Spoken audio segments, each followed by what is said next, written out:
Thank you very much, Floyd, for inviting me to give this lecture.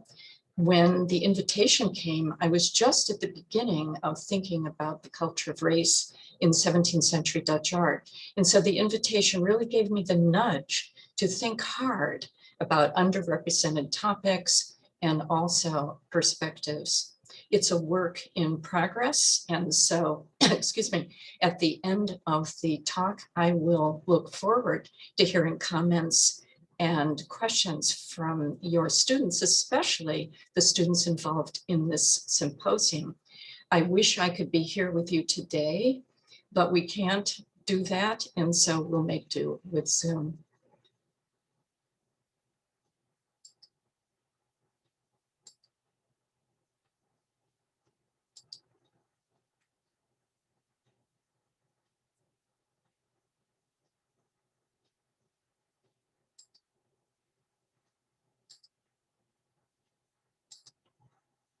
Okay, here we are.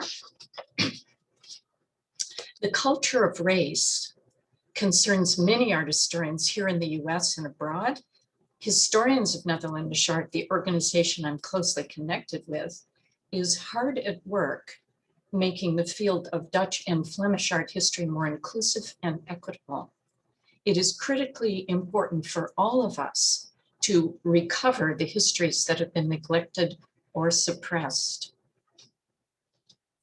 I take my title from an exhibition at the Rembrandt House Museum last year, Black in Rembrandt's Time. Very soon, the Rijksmuseum will mount a related exhibition on slavery. Both exhibitions are part of the museum's efforts to increase attention to Dutch colonial history. In the last few years, too, Dutch museums, like so many American museums, have been reimagining their permanent installations. They do this to stimulate a new awareness of hidden and understudied histories.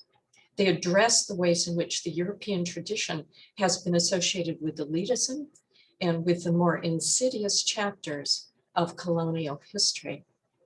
This has been encouraged by the American Black Lives Matter movements and present-day racial injustice, and also by its echoes in European cities, including, of course, Amsterdam. But while these movements are prompting investigations of social conditions of the present, my colleagues and I are responding to similar questions about the past. Already in 2019, the Amsterdam Museum decided to delete the term Golden Age from its exhibitions and installations. That's because of the ways Golden Age whitewashes the problematic colonial past of the Dutch. And I'm showing you part of the Amsterdam Museum where they focus on the group portraits, often regents, the leaders of some of the big organizations. But it's not new, this interest in race, color, and identity, and specifically the interest in the African presence in European art. It is not new, it's just more urgent. The dialogue around colonialism and social justice dates from the 1960s, with the first volumes of The Image of the Black in Western Art, and your library owns this series. That project generated a gigantic photo archive documenting Black people in art. It began in Houston and then moved to the W.E.B. Du Bois Institute at Harvard. After a very long hiatus, in 2010, and that is a long time later, the foundation published new volumes co-edited by a British scholar and by the Harvard professor, Henry Louis Gates. The new editors kept the title, but they updated the approach. They make the point that we have all become increasingly aware that there's no such thing as a neutral image. Every image is imbued with ideology and history. And you should pay attention to the photo, to the painting that they chose for the cover, because here it is. My own interest was stimulated by three encounters. First, by Rembrandt's painting of the two Africans, Second, by a completely different work, you see that in the center, by a woman artist, an amateur watercolorist. And third, by a closely related genre painting by her older brother. All three of them bring up questions having to do with the racial other, with racial consciousness. The works were produced in the same decade, the 1650s. Each of them, in very different ways, have challenged me to think about questions as to, for example, why were they produced, who the models were, the layers of association that they evoked for their viewers. And I'll discuss the latter two works in a moment. But before that, I want to contextualize the Rembrandt painting by placing it in his oeuvre and connecting it to Dutch society.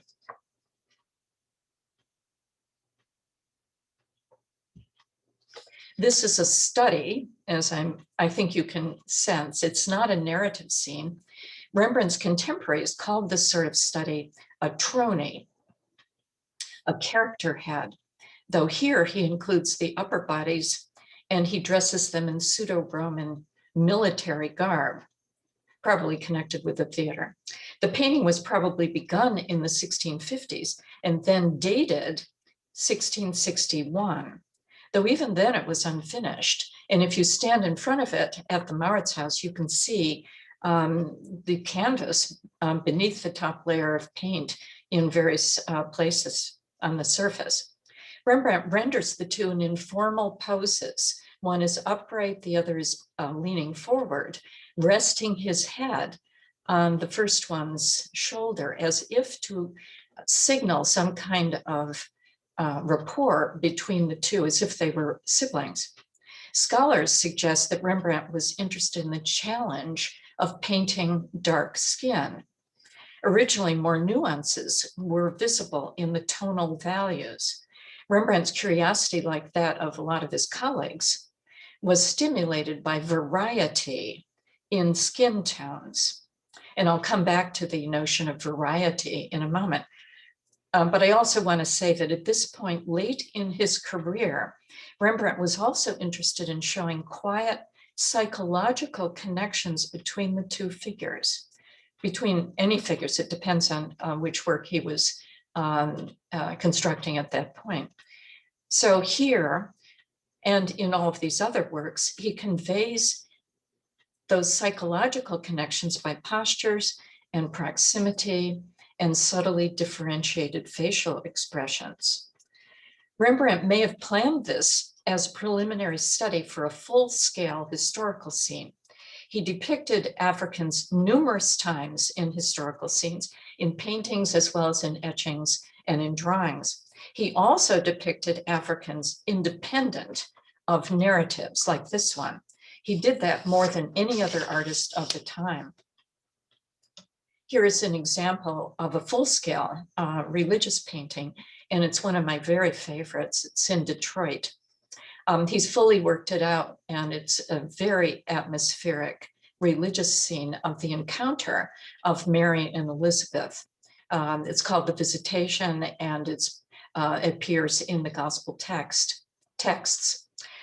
I think it is all the more moving by the addition of a guardian figure for Mary, the Black Handmaid. She is someone who seems to recognize the extraordinary nature of the event that will take place. Possibly Rembrandt chose a Black figure for what he imagined as accuracy in the Middle East at the time of Christ. Perhaps he recognized that the Roman world extended into North Africa.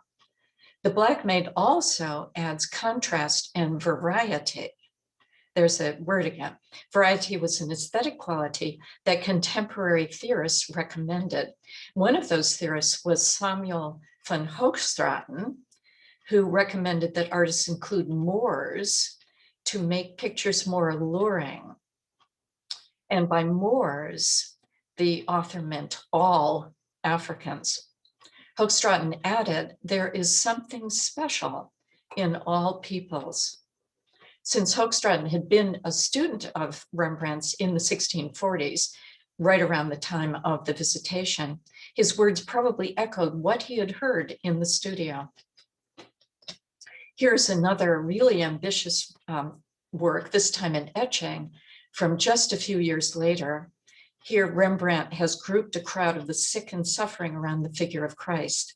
This is a broad spectrum of people from all walks of life and all backgrounds, illustrating the universality of Christ's message.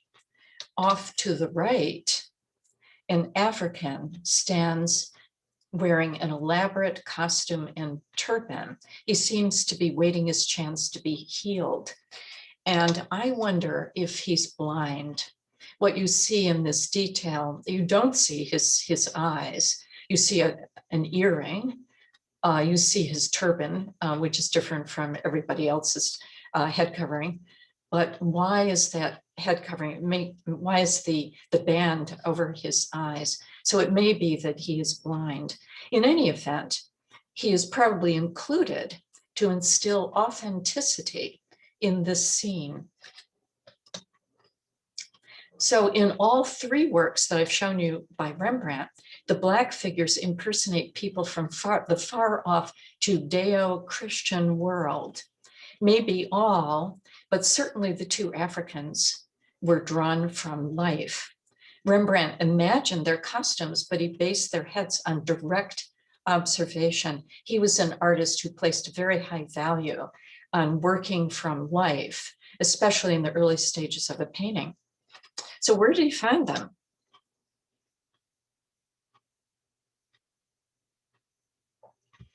On the screen, you see the Rembrandt's house. He lived there from 1638 to 57, and it's on the Jodenbraestraat. Today, it's the house of the Rembrandt House Museum. And to the right is a beautiful hand-painted map from that same period. And I'll show you in just a second a detail with the Jodenbraestraat. Here's the detail, and number 7 is Rembrandt's house. And the other numbers are associated with places that Africans tended to congregate or to live. Historians have recently uncovered evidence of numerous Black families living near the very neighborhood where Rembrandt lived much of his adult life. One group of free Africans inhabited a basement farther along the Jodenbraestraat, but most of them lived in an adjacent neighborhood. Rembrandt's part of the Jodenbraestraat was rather fancy, but these Africans lived in more modest side streets. Africans often arrived in Amsterdam as servants or enslaved people of Portuguese Jewish merchants. These Jewish merchants had immigrated to Amsterdam, fleeing persecution on the Iberian Peninsula, what we would today call ethnic cleansing. If the Black people arrived as enslaved men and women, the Dutch legal code required the owners to free them upon entry into the Dutch Republic. But these freed servants remained tightly bound to their masters. There was a fuzziness, as you might imagine, between domestic servitude and slavery. The reason I have these two images on the screen is because it's connected with the big trading companies, and the Africans who were not servants were often connected with those big trading companies. The one on the left is a wonderful painting of the Dam in Amsterdam. You can see that the river Amstel comes all the way up to it today. They have covered that over. And to the right are ships connected with the West Indies Company. So Africans who were not servants for the Portuguese Jewish merchants often worked for the big trading companies. This was a time of immense commercial wealth and overseas expansion for the Dutch. The Dutch East India Company and the Dutch West India Company generated enormous prosperity for the Republic. These were multinational, publicly traded stock companies dealing in spices, tobacco, and sugar. Even earlier in the century, Dutch ships had begun participating in the Atlantic slave trade. The ships transported Black enslaved people from the west coast of Africa to northeastern Brazil and to the Caribbean islands. And there they were forced to work on the sugar plantations. The Dutch had a colony in Brazil, and sugar plantations were part of that economy. And I'll return to that in a moment. In Amsterdam, except for the servants, most of these African immigrants lived on the fringes of society. Baptismal, marriage, and burial records indicate a small free community. There might have been about 80 of them.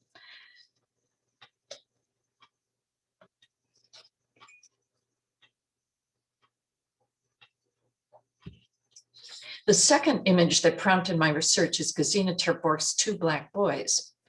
And I think you can see immediately that it's hugely different from Rembrandt's Two African Men. It is small. It's about this big, really quite small. It is on paper rather than canvas. And it is in gouache rather than oil paint. By gouache, I mean watercolor that has been made thicker by lead white and other additives. But there are two similarities. Like Rembrandt, Gazina has focused on the two Africans separate from any narrative. And both artists looked intently at live models. Gazina encountered these boys far away from Amsterdam. She was raised in an upper-class artistic household.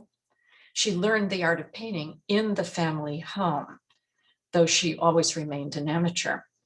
The small town where she lived was Zwolle, but she encountered these boys 20 miles away in Deventer.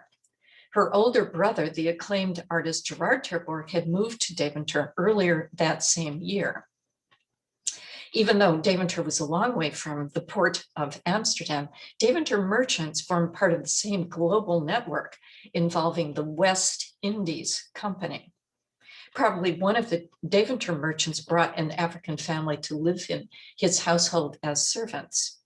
Church records might show if the family was registered as Christian converts. And when the pandemic is over and we're allowed to travel again, I hope to find some of these records. And I should mention that all across the Netherlands today, there are researchers trying to ferret out traces of African families. So it's not just Amsterdam and Deventer. This is the only time Black figures appear in Gazina's oeuvre. Since she pasted the drawing into a scrapbook, very few outside of the family saw it. The drawing is unusual in its inscription as well. 11 September 1654, not leven. There's no question that she drew these boys from life. The annotation after life is unique in Gazina's body of works. It signals her awareness of the exceptional opportunity she had in drawing a pair of young Africans. The boys wear European clothes, and you can see in the detail something of their collars, but their features were probably highly unfamiliar to her. Tight black curls, upturned noses, prominent jaws and mouth. Probably in that same year, 1654, her brother, Gerard Terport, who's a professional, in contrast to Gazina, who's an amateur, he produced this modern composition. And that's how viewers at the time would have referred to a scene from everyday life. They wear contemporary dress. Their activities are very ordinary. The setting is localized. Like his sister, he included a Black figure only once in his oeuvre. In all of his modern compositions, Gerard used live models, which he refused to idealize.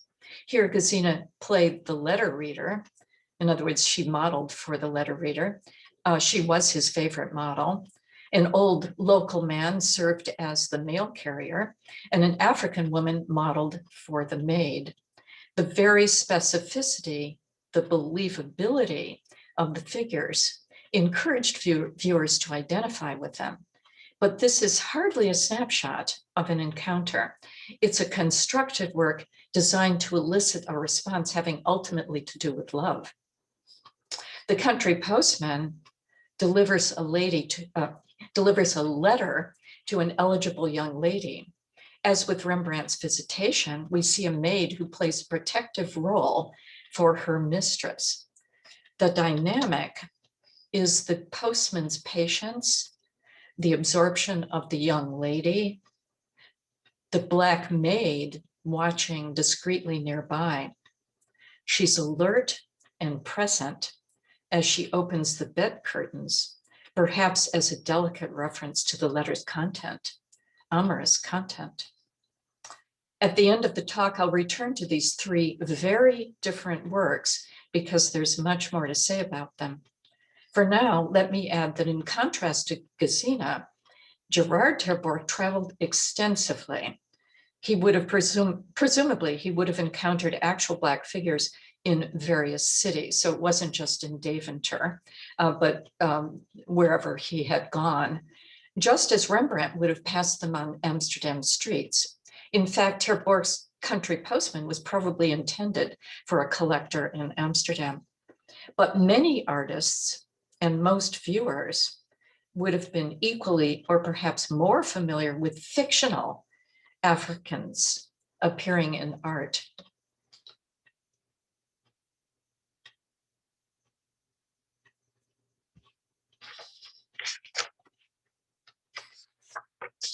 In art, throughout the Middle Ages, Black men appear quite frequently. For example, figures in biblical scenes. Most important of these was the Adoration of Magi, and this is an absolutely splendid example of that. The Black Magus began appearing from the late 15th century on. He was a type associated with the Mediterranean world. Thousands of images were produced, especially in Antwerp. The Magi collectively represented outsiders to the place where Christ belonged. They represented the universal church receiving Jesus. The Black Magus's otherness was often signaled by his outlandishly lavish garments and earrings, and a lot of these figures wear earrings. His stereotypical features include the turned up nose and, in some cases, though not here, more prominent lips. His dark skin exerted a powerful symbolic charge. And you can see here that it set the dark skin of both the attendant and the magus are set off by the very white skin of the attendants nearby. This is just a spectacular display of Jan Gossart's abilities, not just the costumes, but also the architecture, the tiles of the flooring at the bottom, and even the dogs. A century later, the Flemish painter Peter Paul Rubens revived interest in the Adoration of the Magi. He created a large number of these, and many of them were reproduced in engravings with broad circulation. Before I show you one of the engravings, I want to just point out that there are two Blacks here. One is the Magus, you can see him to the right of Mary. The other, I think, is especially wonderful in the shadows off to the left. But this is how Rubens wanted his compositions reproduced. And they have broad circulation, as I said. And the one to the right is especially important for anyone looking at the Terports because the Terport family owned an impression of it. Rembrandt never produced an Adoration of the Magi, but I should remind you of how Rembrandt time and again inserted Africans into biblical scenes, and many of his contemporaries did the same. Oh, here's the detail of the two Africans in the engraving of the Adoration of the Magi.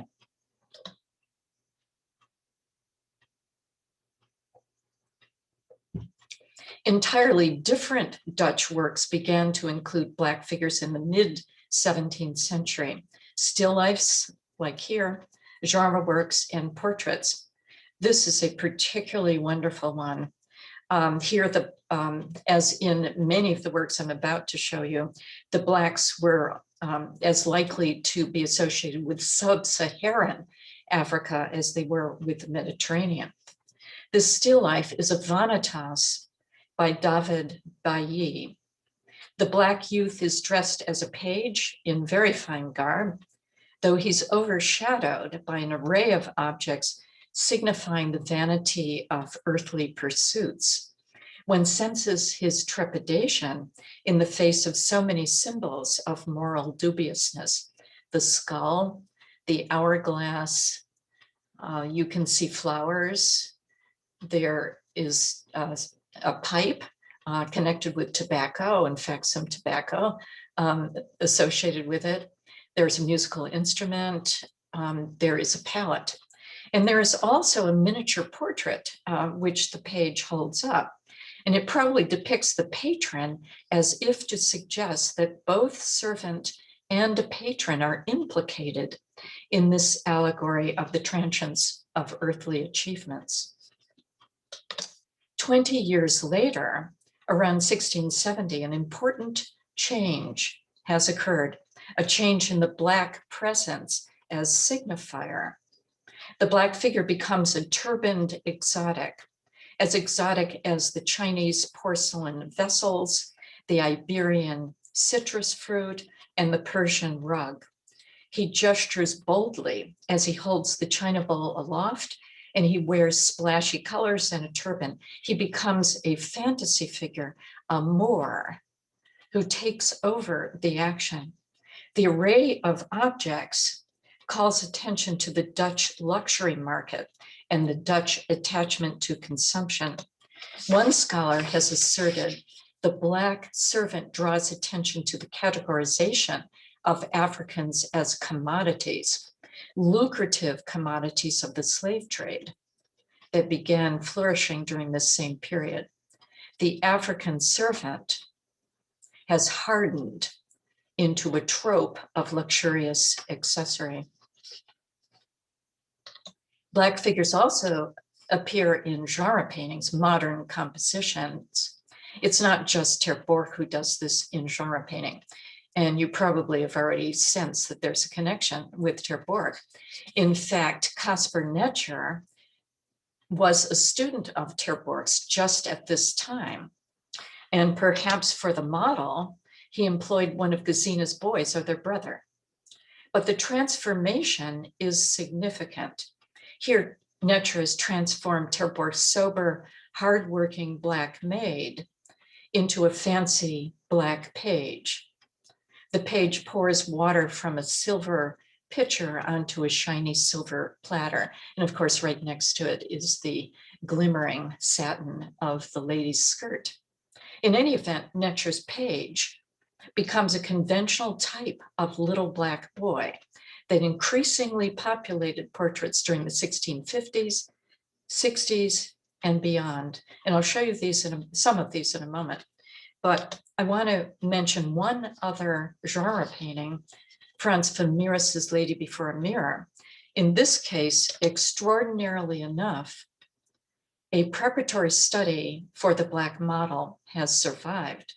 Famiras set off the very white complexion of the lady by the very Black skin of the maid and distinguish their different features from one another. He makes the lady an improbable figure. She's impossibly elegant. But I'd say that a hint of the actual Black model clings to the lovely servant's features. Here are the three details of the Black models in these genre paintings, and it's the middle one with the page that provides the transition to portraiture.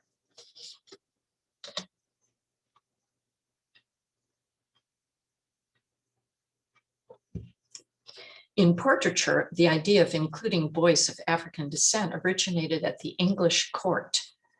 Once the portrait type arrived at the Dutch court in The Hague, it really took off. Once the portrait, I said that, the black servant formula or trope stressed wealth, nobility, and the courtly life. It's not surprising that the servant is a boy. The luxury market for black servants favored boys, both in actual life and in art. To possess or employ an African servant was a conspicuous way to display your involvement with the new economy. In the portrait here, the connotations of the page were numerous. Note the contrast again of the servant's dark skin with the white skin of the lady. Viewers of the time would have described this contrast in terms of contraries set against one another. The artistic contrast of the lady's white flesh against the black skin. The lady's stature is enhanced too by the servant's action, his devotion. With his dark hand, he adjusts the bracelet around her white wrist. This sort of contrast turned into a formula to express the white woman's beauty and status. That formula continued for generations. And let me emphasize that in art, such black figures functions not as representations of particular people, but as signifiers. They became signifiers of hierarchy based on race. In the case of Johann Morris, it's not difficult to understand why he wanted to include an African servant. Johann Morris had been governor of the Dutch colony in Brazil from 1636 to 1644. While governor, he had owned multiple enslaved people for his huge household, and he'd overseen the colony's cultivation of sugar, which relied on the labor of enslaved people. Even in 1666, years after the collapse of the Dutch colony and after Johann Morris's return home, the black servant in the portrait indicates an attachment to the claims of the trope. He has even had the servant equipped with a slave collar. This is an article of apparel that became increasingly common in portraits of the well-to-do, particularly military men. And you can see that by this point, Johann Morris identifies as a military man. There's a pile of armor in the lower right. Black pages wore silver slave collars as a sign of servitude, whether it was meant to be literal or meant metaphorically, as here. Remember, slavery was technically illegal in the Dutch Republic, though it was allowed to continue in the colonies until 1863. In the case of Johann De La Fay, a Delft gentleman with aristocratic pretensions, again, no documents attest to his actual employment of a black servant, though that doesn't mean he didn't employ one. The sensitivity of the artist's rendering of the boy's head indicates a live model. The costume, accessories, and setting hint at a narrative. And if you look off in the left, you'll see some attendants connected with hunt. And that's because the narrative has to do with the return from the hunt, or maybe they're setting off for the hunt with the black boy acting as groom. Hunting was a pastime traditionally reserved for nobility. So, as I said, the black boy serves as Johann's groom. He's positioned beneath and behind him as a way to, in a sense, normalize the racial hierarchies that had developed by this time. And of course, he operates as an exotic status symbol. Here in this painting, the exotic other is front and near center. Numerous examples of such portraits were painted between 1660 and 1760 with little black boys as exoticized visual tropes.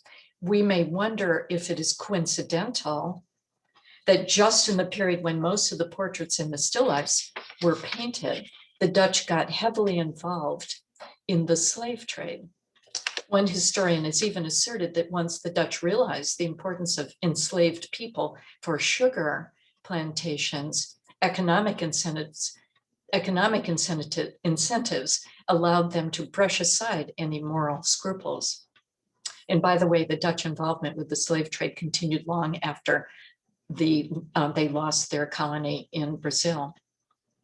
For decades, Black servants continued to function as a form of social currency, whether identified as subservient employees, or as in the case of Johann Morris's portrait, as a mere fantasy. In a few portraits that I'm not showing you, the same Black model is recycled from one portrait to another, and that suggests that the boys neither modeled nor were they employed as servants. In other words, it was a kind of cut and paste. You take from one portrait, and if you like the idea of including a Black boy, well, you just ask your portraitist to insert it into another. But in the last three paintings, I assume that Black youths served as the actual models. Nevertheless, no one has ever found any specifics about them. The boys are not individuals, but accessories of a luxurious way of life. A comment by the theorist Samuel van Hoogstraten supports this point. You'll remember that I referred earlier to Hoogstraten's advocacy of variety in history paintings. In the same breath, he mentioned animals, young maidens, and Moors. Both would function as finishing touches of color and liveliness to give the audience pleasure when viewing the artwork. This is a very different outlook from Gerard Terport's and certainly from our own today. One final portrait should be noted before I conclude. I'm taking it out of chronological order because I want to end this section on portraits with a painting you might very well have seen if you've visited the Rijksmuseum. This is Bartholomew Thunderhouse Militia Company. And it's in the same room as Rembrandt's Night Watch. So if you visited the Rijksmuseum, you certainly will have seen the Night Watch, and therefore you would have actually glanced at the Thunderhouse to the right. Originally, both of them hung together as well in the Militia Company's grand headquarters.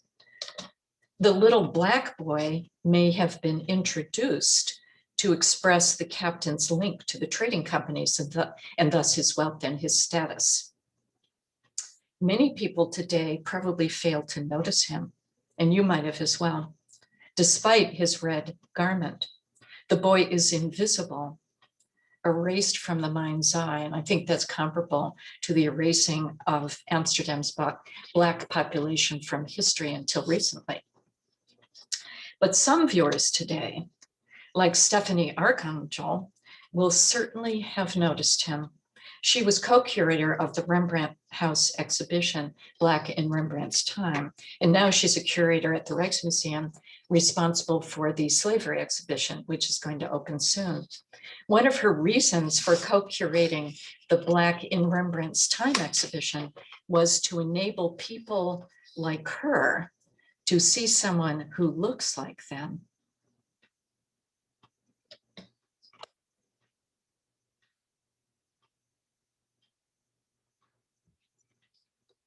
The subtitle of my talk today is The Culture of Race in 17th century Dutch art. And by that, I mean racial consciousness as projected in art, though it might just as easily have been subtitled Iconographies of Racial Difference. To provide context for the Rembrandt and for the Terport artworks that I started out with, I've shown various sets of paintings with Black figures, religious scenes, still lifes, genre paintings and portraits, and there were hundreds more. Many of them support the narrative of racial hierarchies that developed in the 1650s, but especially in the 1660s and thereafter. That was a hierarchy confirming the racial superiority of the white Dutch, of course, and it obscured all sorts of grim realities. Rembrandt, however, avoided resorting to stereotypes by rendering his Black models as possessing real individuality, by plumbing their common humanity, and by choosing to depict them in a study, a trony, He avoided juxtaposing black with white. As David de Witt commented, and David de Witt was one of the co-curators of the Black in Rembrandt's Time exhibition, as he commented, Rembrandt's independent pursuit of an art from life pushed him to study the Africans he encountered with fresh, attentive eyes. In a different way, the young Gazina would have tried hard for neutral observation. Although we don't know what prior images she may have internalized, we do know for sure that she was familiar with this engraving that I mentioned before, with the two blacks. But then once the little African boys were immediately in front of her, I would assert that she tried to free herself from pre-existing vocabularies in order to maintain objectivity, the relative objectivity of an amateur ethnographer fascinated by the African's otherness. In the case of her brother, Gerard Terport, because he was creating a genre painting, he could construct it as he pleased. And I should just mention that he was also a portrait painter. And when he was painting portraits, he often had to defer to the sitter's wishes. And we've seen this in the painting, the portraits that I've shown you. But here, he has free reign. Yes, Terport positioned the black servant as a maid, the black figure as a maid servant, but she stands taller than the lady. She has incredible dignity. Terport underplays the mistress-servant relationship. This is not an image of racial mastery. The painting says more about class than racial differences. It contrasts the old postman coming from elsewhere. He's an outsider with a mud-splattered, tattered coat, which contrasts hugely with the lady in her shimmering white satin. The lady owns the interior, and secondarily, she employs a black maid. Later on, racial hierarchicalism will develop much more prominently in the art of Terport's successors. And I've shown you some of these later works in still life genre paintings and portraits. One final word before I take questions. In this talk, I've tried to avoid projecting too many of our modern ideas about white consciousness and white privilege on the artists and audiences for these 17th century images with black figures. In the changing world of the 17th century, when engagement with blacks was constantly evolving, Dutch artists and audiences probably harbored different perspectives at one and the same time. They adopted overlapping viewpoints as they worked out their ideas about race. The Dutch navigated the implications of race through many forms of visual and literary media. They were capable of denigrating and valuing at the same time. Original viewers likely used different lenses for viewing these images. And I would suggest the same for us as we view the black figures in these paintings. I'd suggest we adopt various lenses. With one set of lenses, we must acknowledge the lowly position of these black figures, their servitude. Yet with another, we can savor many of them, particularly the ones painted with individualized features that are as nuanced and as sensitive as here.